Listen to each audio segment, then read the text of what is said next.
किसी समय की बात है, एक छोटे से गांव में एक राजा रहता था। राजा की उम्र बढ़ रही थी और उसे अपने उत्तराधिकारी की चिंता सताने लगी। चूंकि उसके कोई संतान नहीं थी, उसने एक अनोखा तरीका अपनाने का निर्णय लिया। राजा ने पूरे राज्य में घोषणा की, मैं अपने राज्य के सभी बच्चों को एक विशेष अवसर देना चाहता हूँ। आप सबको मेरे महल में आमंत्रित किया जाता है। मैं आपको एक एक बीज दूंगा। 1 साल बाद आप उस बीज को उगाकर मेरे पास लाएंगे। जिस बच्चे का पौधा सबसे सुंदर होगा, उसे मैं अपना उत्तराधिकारी बनाऊंगा। गांव के सभी बच्चे उत्साह से महल पहुंचे। राजा ने उन्हें बीज दिए। एक बच्चा, जिसका नाम अर्जुन था, बहुत खुश था। वह घर आया और बीज को एक सुंदर गमले में लगाया। हर दिन वह उसे पानी देता, धूप में रखता और देखभाल करता। लेकिन हफ्तों के बाद भी बीज से कुछ नहीं उगा। अर्जुन बहुत परेशान था। उसने हर संभव कोशिश की, पर गमला खाली ही रहा।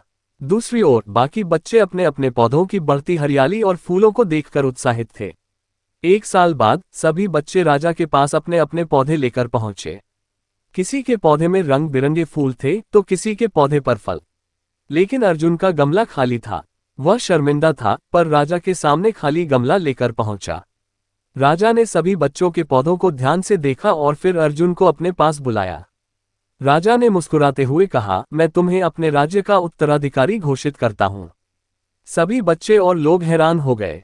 उन्होंने पूछा, लेकिन महाराज, इसका गमला तो खाली है, आप इसे क्यों चुन रहे हैं? राजा ने समझाया, जो बीज मैंने दिया था वह उबलते पानी में पकाया गया था।